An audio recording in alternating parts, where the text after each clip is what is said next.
하나님의 말씀은 요한복음 9장 35절로 41절까지 말씀입니다. 요한복음 9장 35절로 41절까지 말씀입니다. 제가 봉독해 올리겠습니다. 예수께서 그들이 그 사람을 쫓아냈다 하는 말을 들으셨더니 그를 만나사 이르되 내가 인자를 믿느냐? 대답하여 이르되 주여 그가 누구시오니까 내가 믿고자 하나이다. 예수께서 이르시되 내가 그를 보았거니와 지금 너와 말하는 자가 그이니라. 이르되 주여 내가 믿나이다 하고 절하는지라. 예수께서 이르시되 내가 심판하러 이 세상에 왔으니 보지 못하는 자들은 보게 되고 보게 하고 보는 자들은 맹인이 되게 하려 함이라 하시니 바리새인 중에 예수와 함께 있던 자들이 이 말씀을 듣고 이르되 우리도 맹인인가? 예수께서 이르시되 너희가 맹인이 되었더라면 죄가 없으려니와 본다고 하니 너희 죄가 그대로 있느니라. 아멘. 하나님의 말씀입니다.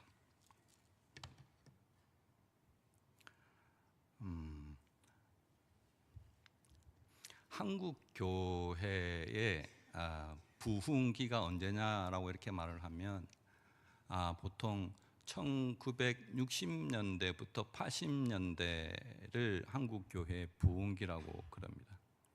전쟁이 끝나고 막 경제 성장에 발맞춰서 교회가 같이 부흥하게 되었습니다. 60년대 교회 부흥의 씨를 뿌리고 70년대에 그 꽃을 피우고 80년대 산업화의 정점을 이루면서 교회 부흥도 정점을 찍습니다. 이런 말이 있었습니다. 그때만 하더라도 교회 부흥기 때만 하더라도 어디에 십자가만 세우면 사람들이 몰려들더라. 그 정도로 이렇게 교회가 부흥이 됐습니다. 왜 부흥이 됐고 왜 하나님께서 우리 한국 땅에 그러한 부흥의 역사를 허락하셨는가? 그때 당시만 해도 우리가 동경하는 국가는 미국이었습니다. 미국. 그래서 많은 교회에서 이렇게들 말씀을 많이 하셨습니다. 미국을 보십시오. 예수님을 잘 믿으니까 저렇게 부강하고 살기 좋은 나라가 되지 않았습니까? 우리도 예수님을 잘 믿으면 미국 못지않게 그렇게 부강하고 살기 좋은 나라가 될 것입니다.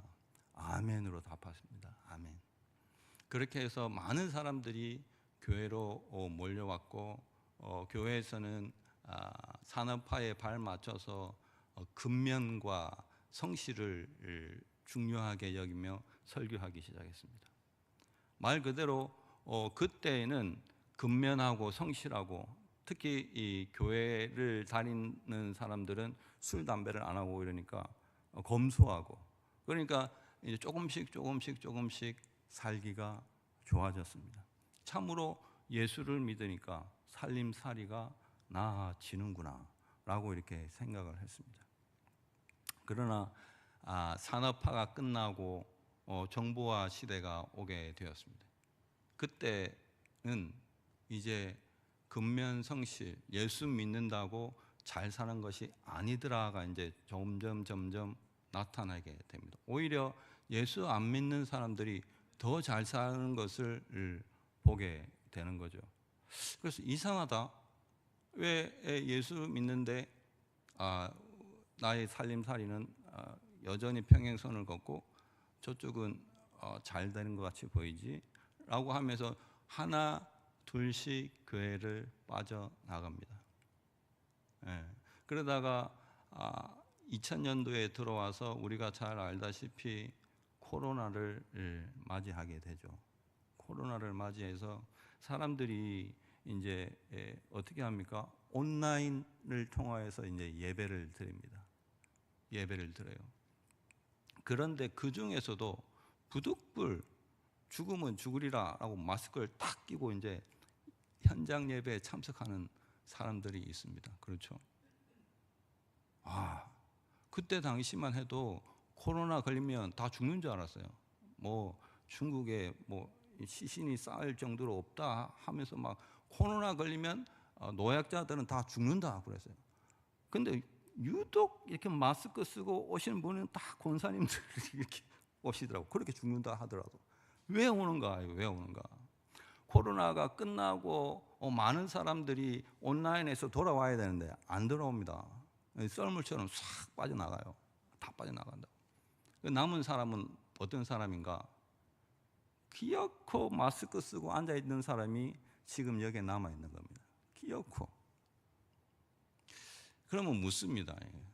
왜 여기 계시는가? 왜 여기 남아있는가? 왜 여기 남아있어요? 왜? 왜 여기 남아있는 겁니까? 예수님이 이렇게 물어요. 이 남아있는 사람들한테 이렇게 묻습니다. 네가 인자를 믿느냐? 이렇게 물어요. 네가 인자를 믿느냐? 오늘 이 물음에 어떠한 답이 숨어져 있는지 한번 찾아가 보도록 하겠습니다. 오늘 이야기는 우리가 알다시피 날 때부터 맹인된 자의 사건으로 시작됩니다. 그리고 오늘 이야기는 그 이야기의 결론 부분, 결말 부분이거든요. 날 때부터 소경된 자를 예수님이 계속 쳐다봅니다. 그러니까 그를 따르는 제자들도 쳐다보죠. 그리고 이렇게 묻습니다.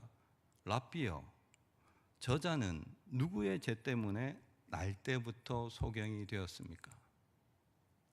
예수님께서는 누구 죄도 아니고 뭐라고 그럽니까? 그에게 하나님이 하시는 일을 나타내기 위함이다 이렇게 말해요. 하나님이 하시는 일을 그에게 나타내기 위함이다. 그 이야기를 듣고 그건 무슨 말인지 잘 몰라요. 그러면서 예수님은 제자들에게 이렇게 말합니다. 나는 세상의 빛이다. 그러면서 땅에 침을 뱉어서 진흙을 만들어서 그 날 때부터 소경된 자의 눈에다가 바릅니다. 그리고 이렇게 말을 하죠. 실로암 못에 가서 씻으라. 그 소경은 예수님의 말에 순종하여 누구의 손에 이끌려 갔는지는 모르겠지만 가서 씻습니다. 그리고 보게 되죠. 그런데 하필이면 그 날이 안식일이다 말이죠. 안식일. 이제 문제가 되는 겁니다. 유대인들과 바리새인들이 문제를 삼는 거죠. 왜 안식일에 해서는 안 되는 일을 했느냐? 왜 사람을 고쳤느냐? 왜 진흙을 이렇게 이겼느냐? 그래서 어떤 자는 예수가 하늘로부터 온 자다. 또 어떤 자는 아니다. 죄인이다. 라고 해서 그들끼리 논쟁이 붙었습니다. 그런데 그들 사이의 논쟁은 잠정적으로 예수는 죄인이다 라고 이렇게 결정이 났어요. 그래서 누구든지 예수를 입 밖에 내는 자, 예수의 기적을 또는 예수가 그리스도 되심을 입 밖에 내는 자는 출교를 당하리라 이렇게 결정을 냅니다. 그렇게 해서 그 결정이 합당한지 이제 증인을 세우기를 합니다. 그래서 소경된 자를 부릅니다. 눈뜬 자를 불러요. 어떻게 해서 눈이 떠졌니? 하니까 그대로 말씀을 하는 거죠.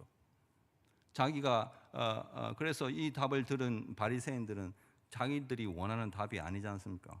그래서 돌려보내고 자신의 부모를, 그들의 부모를, 소경된 자의 부모를 불러드립니다.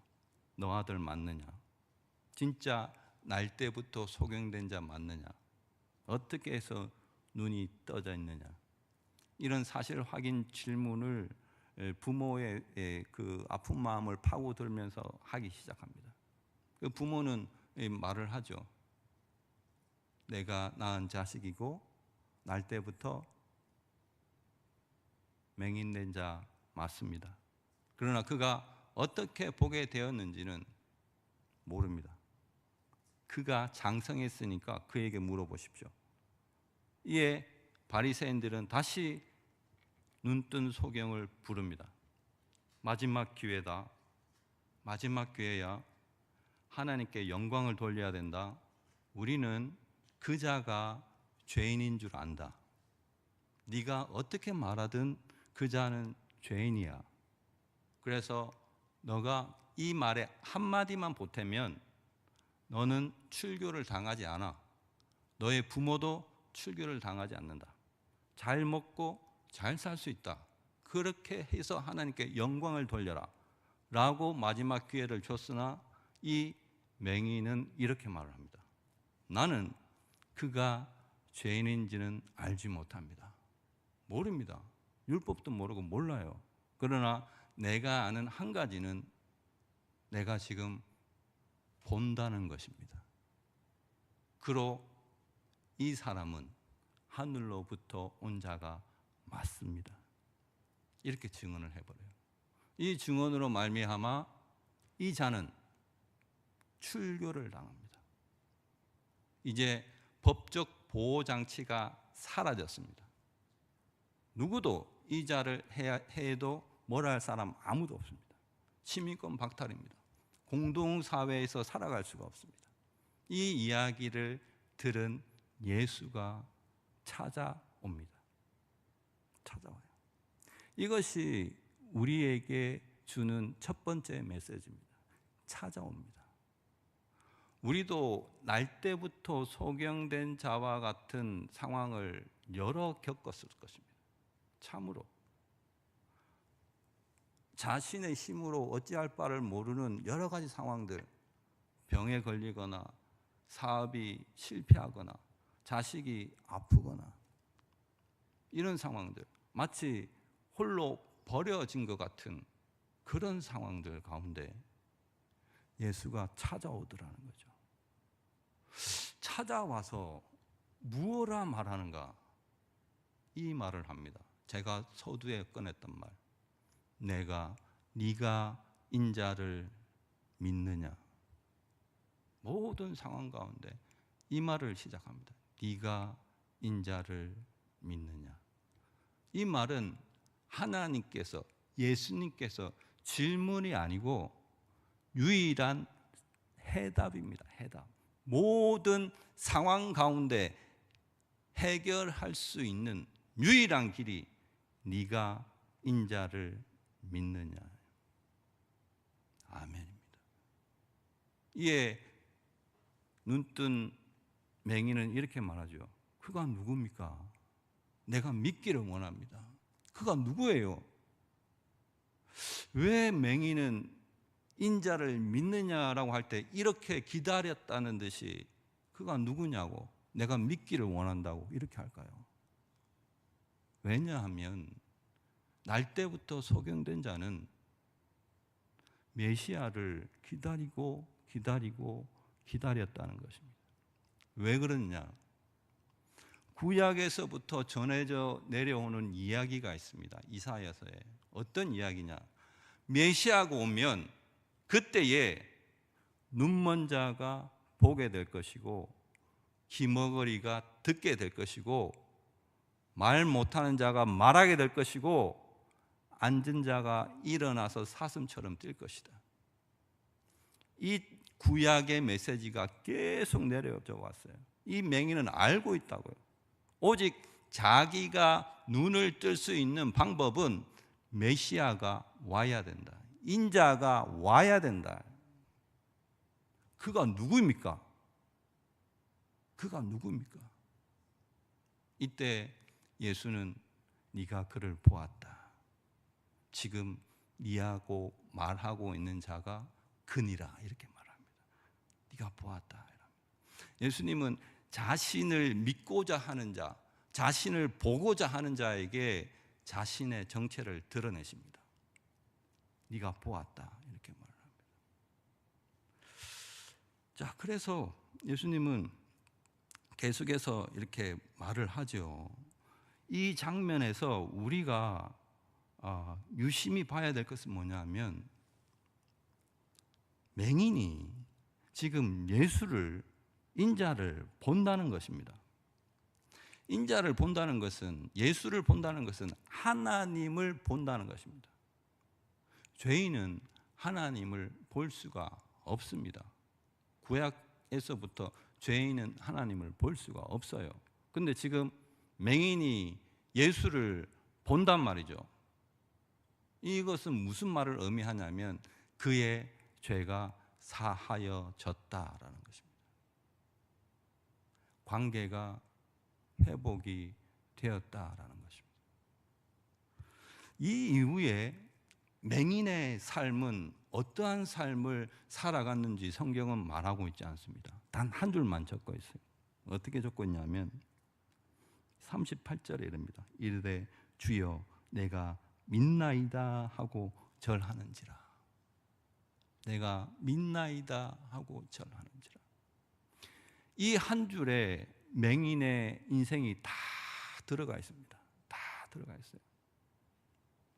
이 맹인은 자신이 처한 어떠한 상황 가운데서도 내가 믿나이다라는 이 말을 하게 되어 있어요.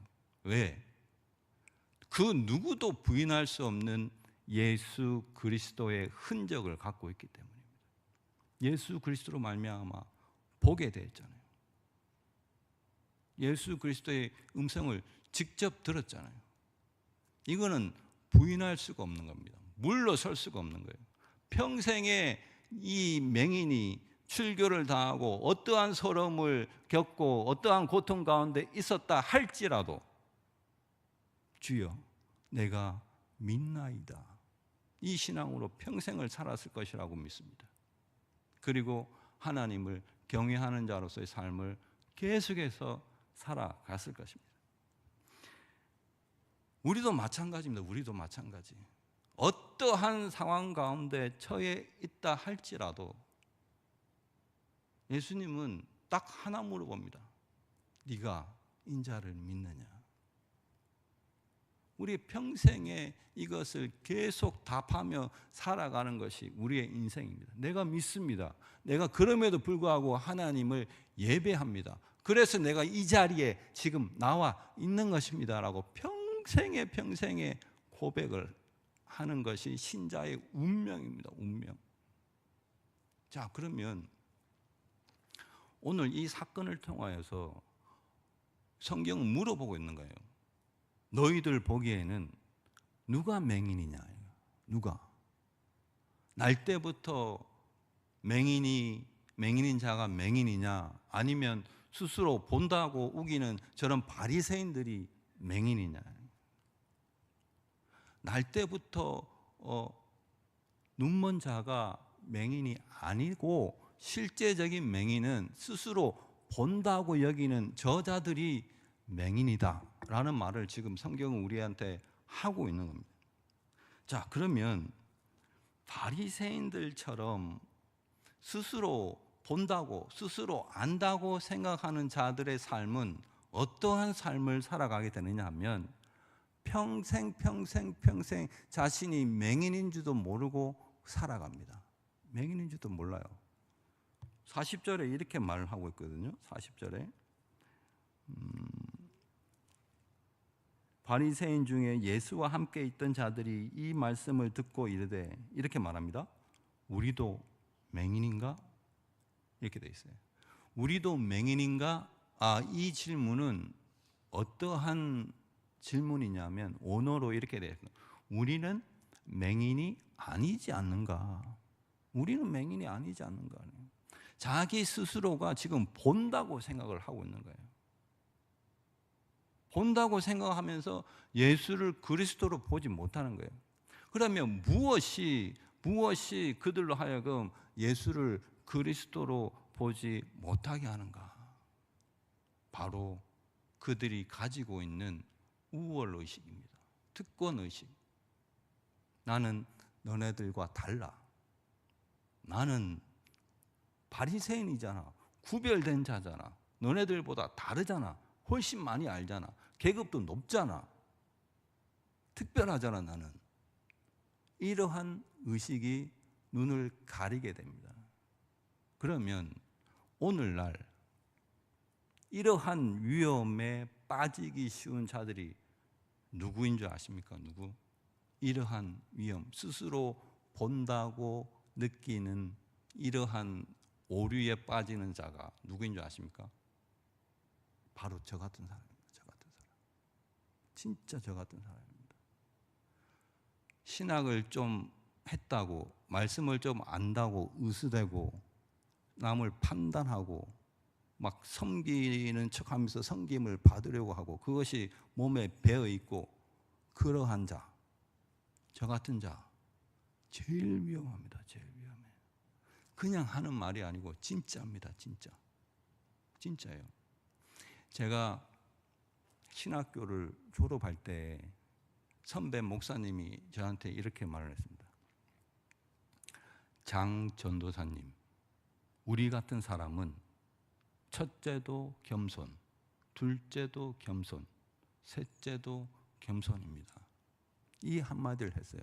저는 그 말이 무슨 말인지 압니다. 정말입니다. 그 말을 왜 제게 했는지 안다고요. 저는 사회적 경험을 20년 동안 했습니다. 사회가 어떤 것인 줄 알아요. 그걸 좀 안다고 으스댑니다. 그리고 그 사회에서 말씀을 가지고 살아가는 것이 얼마나 힘들고 얼마나 대단한 일인지도 압니다. 그걸 좀 안다고 으스대 어깨에 힘이 들어간 거예요. 그리고 신학까지 했어요. 그래서 이제 기고만장입니다. 무서울 게 없어요. 제일 위험합니다. 제가 제일 위험합니다. 2026년 제 기도 제목이 겸손이에요. 겸손. 2025년 제 기도 제목은 뭐였는지 아십니까? 겸손입니다. 겸손. 저는 이거 교만의 필요 충분 조건을 다 갖고 있습니다. 필요 충분 조건을 다 갖고 있어요. 그래서 정말로 죄송한 말씀이지만 성도 여러분들이 기도할 때 있잖아요. 혹시 여력이 되신다면은 저를 좀 생각해 주십시오. 정말입니다. 겸손하게 하나님을 섬기는 종이 되게 해달라고. 성도 여러분들이 잡아줘야 돼요.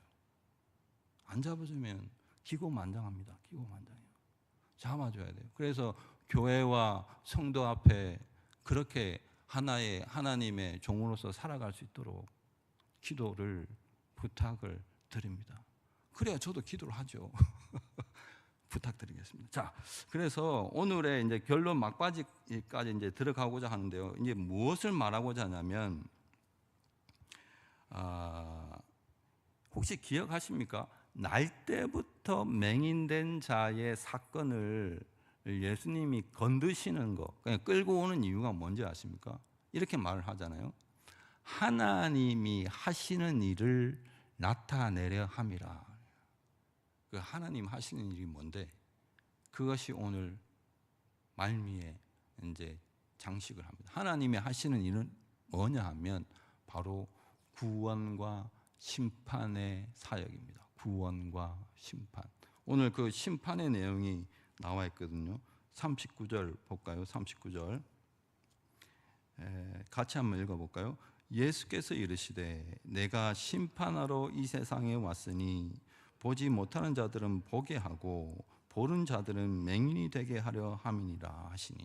이것 때문에 왔어요. 이것 때문에. 보지 못하는 자들은 뭐냐 하면 날 때부터 맹인된 자, 스스로가 예수가 없으면 볼 수 없고 살아갈 수 없는 자, 이 자들입니다. 이 자들 하나님의 양입니다. 잃어버린 양. 이 자들한테는 보게 하고, 보는 자들은 뭡니까? 예수 없이도 잘 살아갈 수 있는 자들, 좀 배웠네, 좀 가졌네 하면서도 잘 살아가는 자들, 이것이 바로 보는 자들입니다. 보는 자들은 결국은 맹인이 되어서 예수가 그리스도인지를 못 보게 한다는 겁니다. 그게 심판이다라고 이렇게 말을 합니다. 우리가 요한복음을 쭉 강해를 들어오면서 예수님께서 이 땅에 오신 목적이 뭐라고 그랬습니까? 예수님께서 이 땅에 오신 목적은 내가 세상을 심판하려 함이 아니요 그로 말미암아 세상을 구원하게 하렵니다. 이렇게 나왔다. 요한복음 3장 17절에 그렇게 하죠. 세상을 심판하라는 것이 아니야. 구원하려고 그러는 거야. 라고 이렇게 나와요. 근데 오늘의 말씀은 뭐냐면 내가 심판하러 이 세상에 왔어. 이렇게 말합니다. 서로 상반된 말씀입니다. 그렇죠? 그러나 아셔야 될 것은 심판과 구원은 동전의 양면입니다. 똑같습니다. 믿는 자에게는 구원이요, 믿지 못하는 자에게는 심판입니다. 심판. 자, 그러면 우리에게 예수 그리스도는 구원자인가 심판자인가? 당연히 구원자이시죠. 당연히 구원자. 왜? 우리는 예수 없이는 볼 수도 없고 말할 수도 없고 이렇게 살아갈 수가 없는 자임을 스스로 인정을 하고 지금 이곳에 있단 말이죠.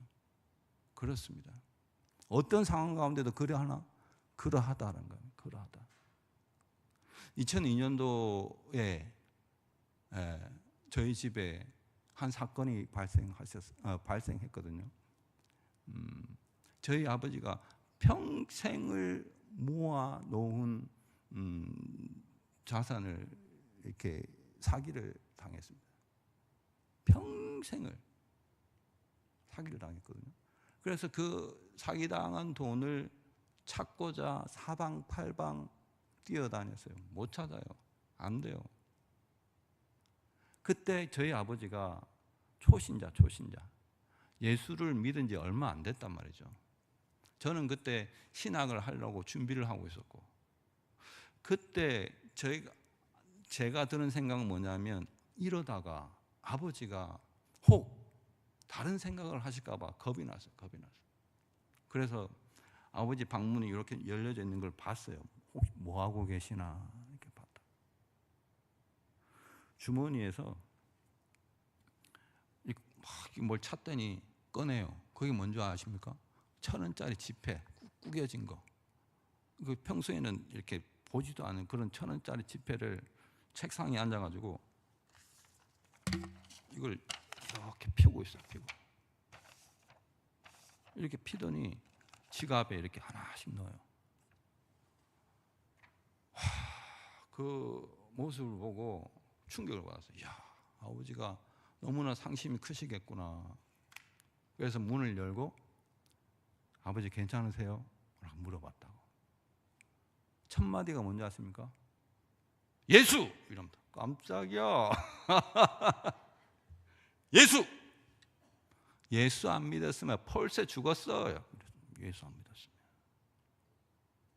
와, 저는 그 순간 알았습니다. 예수 그리스도가 저희 아버지를 꽉 붙들고 있다는 것을 그때 알았습니다. 봤어요. 진짜 막 1초도 망설임 없어요. 예수! 우리의 삶 속에 그러합니다. 우리가 우리 힘으로 할 수 없는 병이 찾아온다 할지라도, 사업이 어렵게 됐다 할지라도, 혹 사고로 자식을 앞서 보낸다 할지라도, 그 어떠한 상황 가운데 놓일지라도 예수님이 물어보십니다. 내가 인자를 믿느냐? 여기에 답을 해야 됩니다. 답을. 네, 그러합니다. 내가 어떠한 상황 가운데서라도 예수를 믿습니다. 나의 믿음 없는 것을 용서하여 주옵소서. 나를 불쌍히 여겨 주옵소서. 그것이 우리의 모든 상황을 헤쳐나갈 수 있는 유일한 길입니다. 유일한 길. 바라옵기는 저와 여러분이 어떤 상황 가운데서라도 내가 인자를 믿느냐, 이 믿음에 물러서지 않기를 주님의 이름으로 권면드립니다. 기도하겠습니다. 아버지, 우리 하나님 감사합니다. 참으로 혼탁한 시대에 우리의 삶은 점점 어려워지고 마치 쓰나미가 몰고 간 것처럼 허한 상태가 올지라도 아버지 하나님, 우리에게 언제나 찾아와 주셔서 말씀해 주옵소서. 네가 인자를 믿느냐? 아버지 하나님, 이 믿음에 답하며 살아갈 때에 아버지여, 우리를 인도하여 주시고 우리의 삶 가운데 모든 것이 이 믿음 하나로 살아갈 수 있는 하나님의 신자됨의 낙을 누릴 수 있도록 도와주옵소서. 아버지여, 간절히 빌고 원하옵나이다. 그 어떤 것 다 놓쳐버려도 내가 인자를 믿느냐, 이 물음은 놓치지 않도록 아버지여, 오늘도 저희를 붙들어 주시옵소서. 예수님의 이름으로 기도드리옵나이다.